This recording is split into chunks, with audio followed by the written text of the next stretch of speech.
My name is Shirley Braxton, 27 years old, the overlooked youngest daughter of a family that built their lives on polished reputations and strategic marriages while I built something real. Brick by brick, pan by pan, night after night. Unlike my mother and my sister, I never learned how to smile while lying or how to weaponize a champagne glass at a dinner table. I've always been the outsider in my own bloodline. The poor trash worker they whispered about, the one they swore would never rise above the gutters they imagined for me. But tonight, at my sister's engagement dinner, the one they chose to host in the restaurant I bled for, they're all about to learn a truth none of them are prepared to face. And it starts with the fact that every single person in that room wasn't waiting to celebrate her. They were waiting to meet me. The blade of my chef's knife snapped against the bone. One clean strike, just like I was taught. I didn't flinch when my phone buzzed again. Second time in 10 minutes. I rinsed the knife, slid it back into its sheath on the prep counter, and picked up my phone with a hand still damp from ice water. Vivica Braxton. My mother. The name alone still carried static. The message? 4 words. Engagement dinner. Tanya. Thursday. 7 p.m. Maison Verde. No, please. No, hope you're well. And not a single mention that Maison Verde was mine. I stared at the text like it might reshape if I blinked hard enough. Maison Verde, the place they didn't know I owned. The restaurant I built from scratch with the same hands they once said were only good for sorting trash and scrubbing floors. I leaned my weight against the marble island, staring at the steam curling up from the sous vide tank. Somewhere in the background, the jazz track skipped. I didn't fix it. It's funny, I said aloud, mostly to myself. They're throwing her a party in the empire they pretend doesn't exist. Luis walked in with a clipboard, barely glanced at me. Vendor invoices came in late. I left them near the coffee machine. Thanks. I didn't move. My eyes were still on the screen. He paused. Everything okay? I nodded. Lie. The moment the door clicked behind him, I crossed to the machine and grabbed the folder. Half habit, half something darker. I opened it and froze. Tucked between routine invoices was a legal document. Stamped. Notarized. Maison Verde, LLC. Registered under a name that was not mine. My blood iced. Tanya A. Braxton. I flipped through fast. Date filed 2 weeks ago. Signatory. Except it wasn't. The signature was a near-perfect forgery. The kind that would pass a lazy check. The kind that could change ownership if no one fought it. I heard my own voice echo inside. They've already started. The jazz track resumed. Another buzz. No name. Just a number I didn't recognize. Don't show up Thursday. We both know you don't belong at that table. My finger hovered over reply. Then I locked the phone. The room felt smaller. I paced once. Twice. Hands shaking, but not from fear. No, this wasn't fear. This was war. I pulled the folder back open and took photos of every page. Uploaded copies to my cloud drive. Password protected. Encrypted. Double firewalls. You learn fast when you build something no one wants you to own. A knock at the back door made me flinch. Just Luis again, holding a late delivery. Still, my skin crawled, like there were eyes behind the concrete, like someone was watching me calculate. I stayed late that night, didn't sleep, just kept cooking, chopping, rewriting the menu in my head and imagining the sound of Tanya's voice when the spotlight turned. People don't fear what they understand, someone once told me, but they hate what they can't control. I was both. When dawn broke, I still hadn't answered the text. But I'd already chosen my dress. They want me to disappear. So I'm going to show up louder than ever. The car dropped me a block away. Deliberate. I wanted the walk. Spring air. Wet asphalt. Hushed streetlights, blinking overhead like they were watching me. I adjusted my wrap dress. Slate gray. Understated. The kind of elegance people forget to respect. Hairpin tight. Makeup matte. My armor for the night. Maison Verde glowed at the corner. Warm light behind glass. The place looked like it had a soul. They still didn't know I built it. The doorman didn't recognize me. Good. I walked in through the front entrance, for the first time in months. Inside, the scent hit first. Caramelized butter, white wine reduction, rosemary crisping on duck skin. I'd spent nights perfecting that. Luis stood by the bar. He glanced up, caught my eyes, then looked away like he wasn't supposed to. His throat bobbed. Sweat above his collar. Something wasn't right. Evening, Ms. Brax. He caught himself. I gave him nothing. Marcus, the front-of-house manager, wasn't here. Unusual. He never missed these. My heels tapped down the tile hallway. Past the lounge. Past the mezzanine. Past the staircase I designed myself. Copper railing. Oak inlay. 2 years of sweat and silence. The main ballroom came into view. 50 guests. Crystal stemware. Candlelight flicker. Laughter in practice tones. Then her. Tanya. My sister. Ivory dress. Pearls. Lips the color of old money. She sat at the center table, like a queen posing for her coronation. Beside her, Blake, her fiancé. Sharp suit. Smile like a lie carved in granite. My mother, Vivica, sipped champagne, eyes scanning the room like she was counting liabilities. Our father beside her, as absent in presence as he'd always been in spirit. The music softened. I stepped forward. Vivica spotted me first. Her smile didn't touch her eyes. "You're early," she said, like I was a dish brought out before its course. "On time," I replied, scanning the gold clock above the wine bar. A few heads turned. Most turned away. Tanya didn't rise. She lifted her glass in mock greeting. "Well, you do clean up when you try." I took the empty seat at the edge of the table. Not mine, but they hadn't saved me one. Vivica leaned toward me, whispering, "Don't stir anything tonight." I smiled. "Not unless someone else spills it." We toasted. To love. To legacy. To facades. Wine flowed. Chatter bloomed. I counted exits. A low voice caught my ear. "She owns this place, right?" A woman across the room. Green silk dress. Vintage brooch. She wasn't looking at Tanya. She was looking at me. I turned slightly, just enough to catch the server beside her nod. I thought she was just a guest.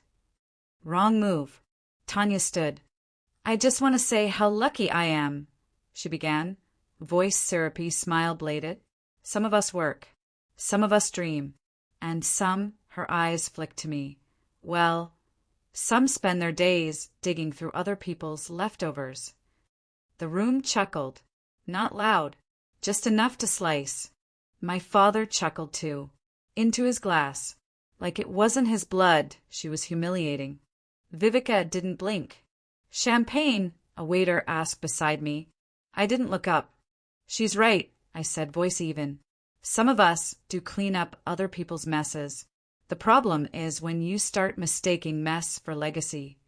The server stilled. Tanya's smile twitched. I took the glass, lifted it, drank. A flicker of motion, green silk, behind the waitstaff. That woman. Still watching me. But now she was moving. Toward me. Luis reappeared, eyes darting, holding something. An envelope.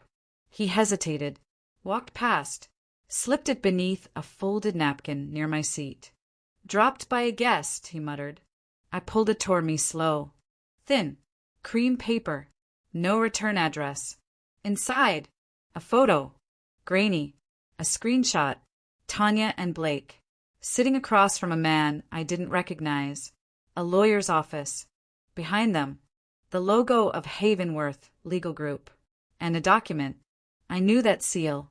A notarization stamp for business title transfer. Date last month. Signatory block blurred, but I knew the layout. My signature. Forged. The lights in the room seemed to buzz louder. Wine. Laughter. Knife on porcelain. All background noise now. Every breath sharpened. I looked at the photo again, then back at Tanya. She was laughing now, joking with someone across the table, fingers touching Blake's wrist. The woman in green silk brushed past behind me. No words, just a card slipped into my other hand. Discreet. On the back. We should talk before they take everything.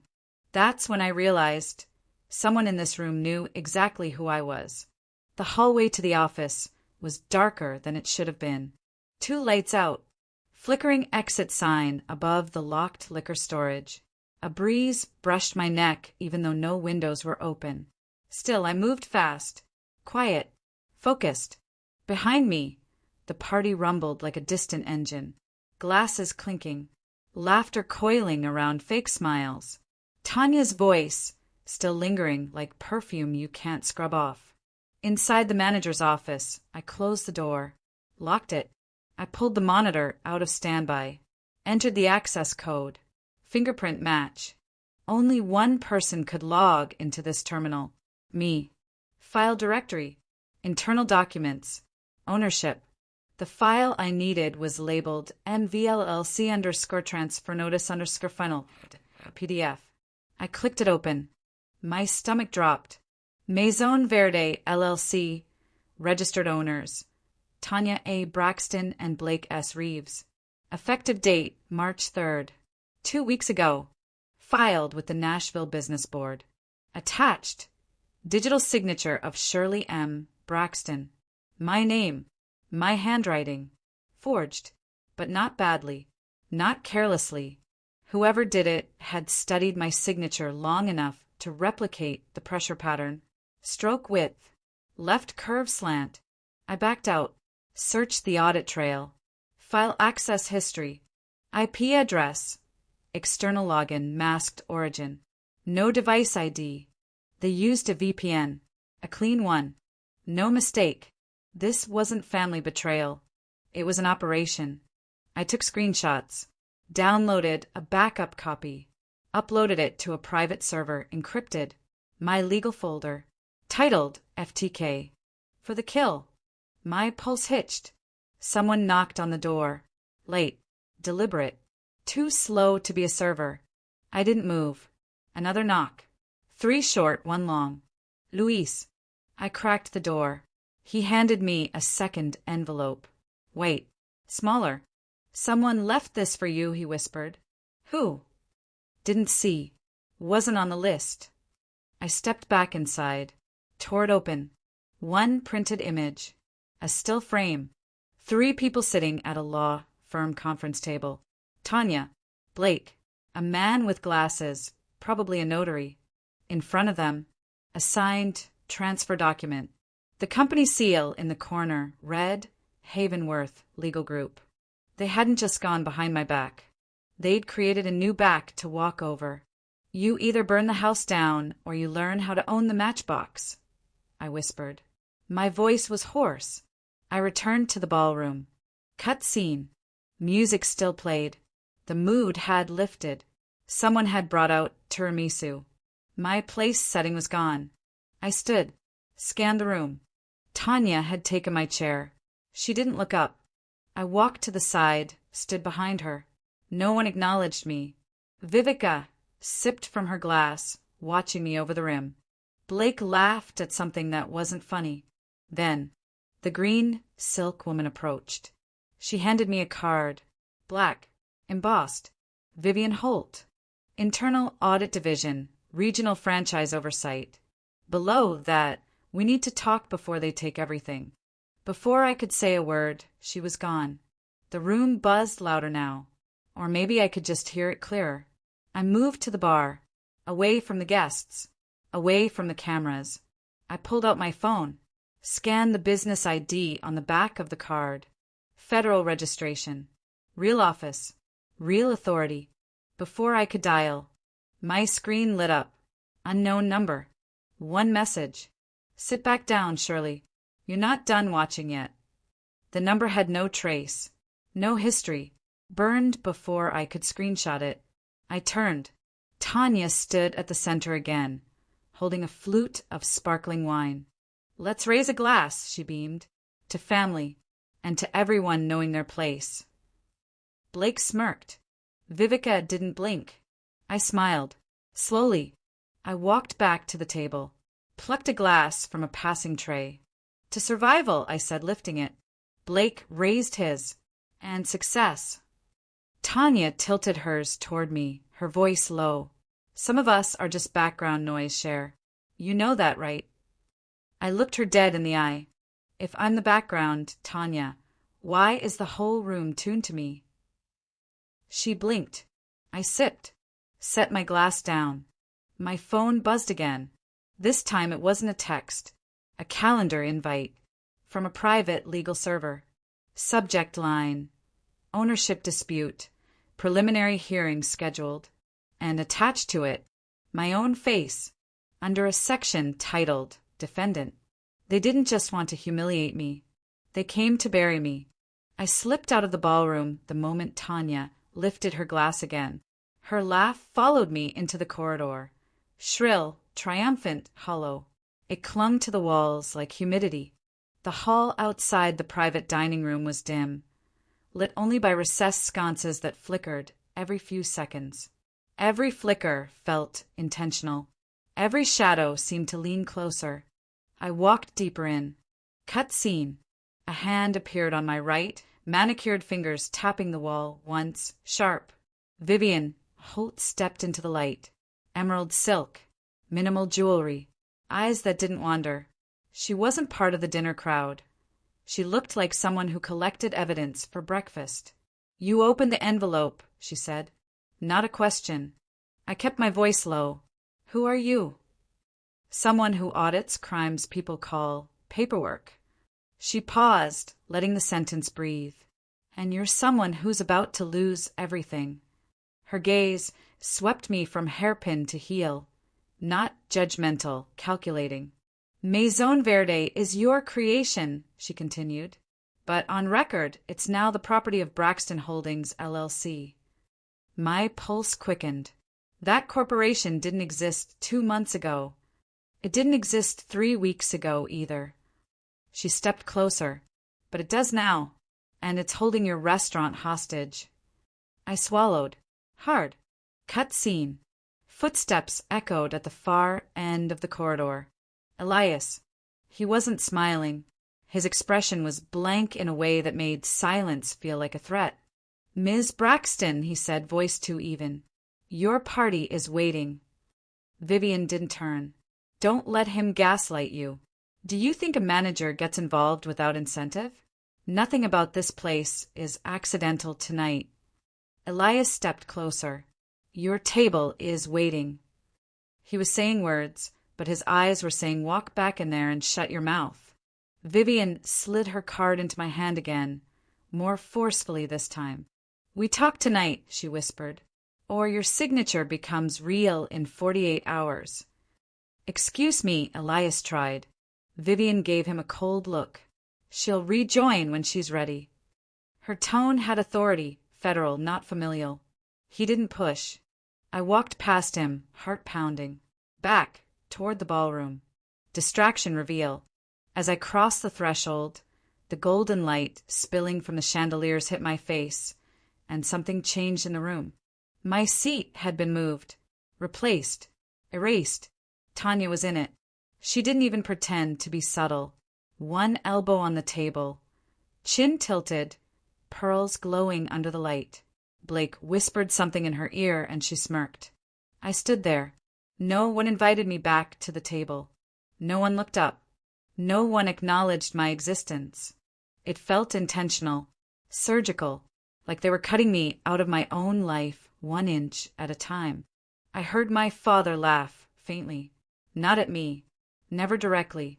He just laughed near me, which was worse somehow. Vivica raised her glass without glancing my way. I moved to the empty space behind Tanya and watched the room from a vantage point that wasn't supposed to exist. Someone once told me, if silence makes you uncomfortable, it's because it belongs to someone else. Tonight, every silence belonged to them. A waiter passed behind me. Champagne. I waved him off. Cut scene. A tap on my shoulder. I turned. Vivian again. This place used to feel lighter, she murmured, when owners built things with their hands instead of their egos. I stared at her. Why are you here? Because 3 restaurants in this radius have been hit with forged transfer scams in the last 6 months. The same lawyer, the same notary, the same shell company patterns, and now yours. My throat tightened. They're using my sister's name. They're using your sister, she corrected. But you? They're trying to erase. She leaned in. 3 days ago, someone filed a mandatory transfer notification with the Secretary of State. A forged digital signature under your profile. They used a remote sign portal, legal and less proven fraud. My head throbbed. Who did it? I whispered. Her voice dropped. Someone with access to your family, your habits, your handwriting, and your passwords. My breathing went sharp. You need to understand, Vivian continued. They're not just stealing a business. They're attempting a legal replacement of identity. First the restaurant, then your credit lines, then your tax filings. It escalates fast. A burn formed behind my ribs. Prove it, I said. I can, she replied, but I need one thing from you first. I waited. Tell me who benefits most if you vanish on paper. My stomach flipped. Tanya? Blake? Vivica? Elias? My mind raced. Cut scene. A burst of applause from the dining room, cut through the air. Blake had stood for another toast. The room glowed warm, unaware of its own rot. Vivian touched my arm once. You have 48 hours, Cherly. After that, the state recognizes the transfer as legitimate. And once legitimacy locks, it's almost impossible to reverse. She stepped back, disappearing behind a server carrying a tray of brulee. Elias emerged from the opposite side of the room, watching, not blinking, like he was waiting for me to take one wrong step. I walked toward the table again, slow, deliberate. My heels clicked in rhythm with my pulse. Tanya's laughter rose louder. Blake's hand slid over hers. Vivica's fingers wrapped the stem of her champagne flute in a death grip. They thought they had time. They thought I'd fold. They thought I'd sit down and smile. But if they wanted a war, they just fired the first bullet. The ballroom dimmed as the servers lit the candles around the cake. Soft violins, soft laughter, a softness so fake it felt sharp. Tanya rose first. Of course she did. In moments like this, she began, hand on her chest like she practiced it in the mirror, we celebrate the people who've lifted us, shaped us, made us who we are. Blake squeezed her waist. Vivica dabbed beneath her, though nothing had fallen. I stood behind them, close enough to smell Tanya's perfume. Sweet, chemical, overpowering, the scent of someone who never expected consequences. She continued, some of us dream, some of us build, and some. Her eyes slid to me. Some stay in their lane. A ripple of laughter spread through the room like a stain. My father chuckled into his champagne, as if the bubbles carried every excuse he'd ever made. I didn't move. Cut scene. A server brushed past me. Refill. I shook my head. Someone once told me, people don't fear losing what they never worked for. They fear someone revealing how little they deserve it. The words drifted back now, cold as the metal handle of a blade. Tanya lifted her flute higher. Tonight we honor legacy, and those who make it possible. Legacy. The word punched me. I stepped forward. Then let's tell the truth about legacy, I said. The room stilled. Tanya's smile sharpened. Surely don't start. But I'd already reached into my dress pocket. A small black device. Voice recorder. High quality.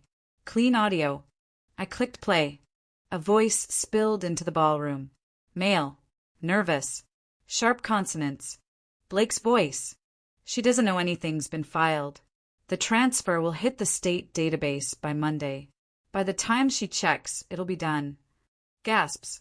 A glass clinked to the floor. Tanya's fingers froze midair. More audio. We forged the signature exactly. Used the notary stamp from Havenworth. It'll pass any quick audit. Vivica's breath hitched. Even my father straightened. I let the audio run 5 more seconds than necessary, then clicked it off. Silence. Heavy. Choking. Tanya stammered. That's manipulated. Funny, I said, because it matches the timestamp on the transfer notice. Her eyes widened. Vivian Holt stepped into view near the back wall. She wasn't hiding anymore. Watching. Recording. Waiting. Blake moved first toward me. You had no right. I stepped back. Quick. Cut scene. The lights snapped off. Black. A scream. Another. A chair fell. Glass shattered. Darkness swallowed everything. I felt a hand on my arm. Cold grip, strong.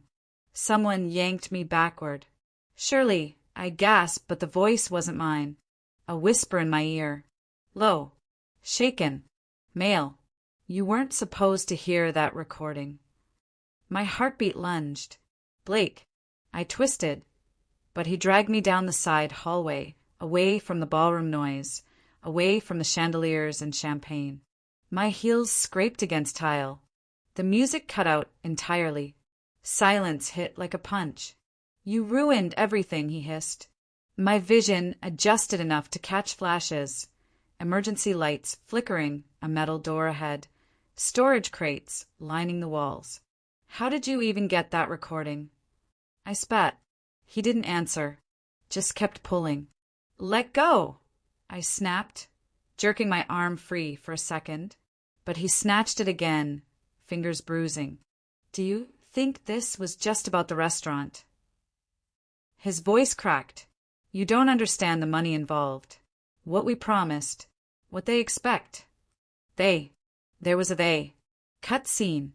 We reached the back stairwell. He shoved the door open. Cold air.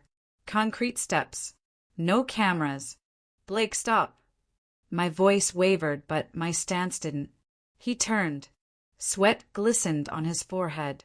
His eyes looked wrong, too dark, too wild. No more running, he breathed. No more surprises. No more chances for you two. A voice behind him cut through the space. Step away from her. Vivian. Not shouting. Commanding. Her silhouette blocked the top of the stairwell. Emergency light cast her in stark outline. Blake froze. Hands where I can see them, she said. He didn't move his hands. He moved his foot 1 step toward me. Don't, Vivian warned. I'm not letting her destroy this, he growled. Destroy what? I snapped. The scam? The fraud? Or the fantasy that you could take something I built because you married into the right bloodline? He lunged. I dodged. His momentum slammed him into the railing with a crack. He stumbled, cursed, swung back toward me. Adrenaline surged. I grabbed the nearest thing I could reach, a metal fire extinguisher. I swung, not at his head, at his arm, hard enough to make him drop his grip, not hard enough to kill him. He yelled, clutching his elbow. Vivian moved in a blur, grabbing his collar, shoving him face down onto the concrete as he fought back. Stay down, she snapped. He didn't. He twisted, elbowed her, tried to bolt upward. But Luis, quiet, jittery, shaking Luis, appeared at the top of the stairs, blocking the exit. He held a phone, recording. Blake stopped cold when he saw the little red light. You're done, Luis whispered. They're hearing all of it. Who? Blake spat. Vivian answered. The auditors. The state legal reviewers. And if they weren't watching before. She nodded toward the hallway. Red and blue reflections trembled across the stairwell wall.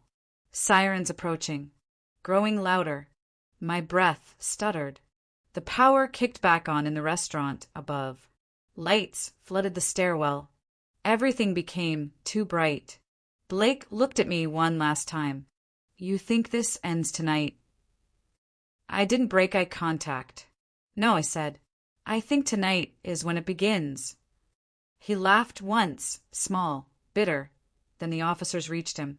Hands cuffed, feet dragged, shouts echoing. Another arrest upstairs. Tanya's voice, screaming something unintelligible. The stairwell emptied. I stood alone for a moment, my hand still wrapped around the fire extinguisher handle, breath shaking in my chest. Luis swallowed hard. Are you okay?" I nodded, but my pulse didn't slow, because in that moment, I realized the worst part wasn't the betrayal, or the scam, or the attempted erasure. It was the truth beneath it all. They didn't come after Maison Verde. They came after me. The courtroom was colder than expected, not from the AC but from the eyes on me. Rows of them. Some familiar, some curious, some filled with the same pity they'd thrown my way since childhood. Let them stare. This time I had the mic. Tanya sat stiffly across the aisle.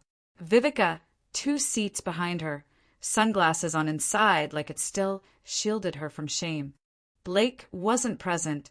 Jail held tighter than any judgment here. My fingers tapped against the oak table. Waiting. Vivian leaned in beside me. "You sure you want to testify in person?" "Yes." She nodded, handed me a sheet of paper. Notes, but I didn't need them. My voice didn't shake. I was labeled poor trash because I worked with my hands, because I built something that didn't come from trust funds or wine cellars. Pause. Deep breath. My family wore wealth like armor. I wore grit like skin. Someone shifted behind me. Cameras clicked. A judge looked over her glasses. "My name is Cherly Mendez. I am the sole founder and operator of Maison Verde. Every cent used to build it was clean. Every permit was filed. Every tax paid." My voice dropped, but my sister and brother-in-law forged my signature, sold my business behind my back, and used my own bloodline to make it look legal. Cut scene. Tanya stood up suddenly. "Objection," she barked. She wasn't a lawyer. The judge barely looked at her. "Sit down, ma'am." Tanya hesitated, then did. I continued. "This case isn't about money. It's about theft, identity, power, legacy." My hand rested on the folder in front of me. "This," I said, opening it, "is a notarized affidavit from Luis Romero, an employee forced under threat to assist in falsified documents." Gasps. "And this," I slid the next sheet, "is the original ledger proving Blake siphoned customer payments into a personal shell account." Eyes widened. A few murmurs. "And this final document," voice low, "is a statement from my late grandmother's lawyer, confirming Tanya attempted to alter her while during hospice care." Tanya went pale. Vivica whispered something sharp. The judge banged her gavel once. Silence returned. Then I said it. "The people who called me trash tried to bury the very roots that held this family together. But the truth? Trash doesn't decay easily. It survives. It transforms." The room went still. Cinematic still. Cut scene. Later outside. Reporters. Flashing bulbs. My father walking fast, head down. He didn't speak to me. Didn't apologize. Didn't even look. But that was fine. Some people die before their bodies do. Vivian held the car, door open for me. "You did it," she said. "No," I replied. "I exposed it. Now I rebuild." She smiled. "What next?" "I refile for ownership. Clear the deeds. Hire new staff. And this time no family discounts." Cut scene. Weeks later. Maison Verde reopened. Different colors. New kitchen doors. Same soul. Lines out the door. News coverage. Support. A woman approached me at the bar. "Are you Cherly?" "Yes." She handed me a napkin. I came here the night everything went down. When you dropped that recording. I've never forgotten. I blinked. Why? She smiled. Because it was the first time someone fought back in a room full of people trying to erase her. Pause. She leaned in, whispered, I'm a lawyer. Employment law. If you ever need someone loyal. I took her card, pocketed it, nodded once. Cut scene. Upstairs I sat in my old office. Window cracked. Cold air drifting in. Sunlight slanting through dust. I ran my hand along the edge of my desk. Scarred. Solid. Like me. Then I saw it. A single piece of paper tucked beneath the drawer. I slid it out. A note. Scrawled in my grandmother's handwriting. Legacy is not in what you inherit, but in what you refuse to surrender. My breath caught. Tears didn't fall. They burned, but they stayed. Sometimes surviving is louder than crying. Sometimes being underestimated is the sharpest weapon of all. I turned to the window.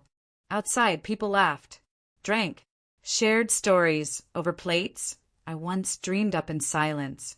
And somewhere deep inside, the girl they called Trash smiled, because she knew now. Trash never meant worthless. It meant indestructible.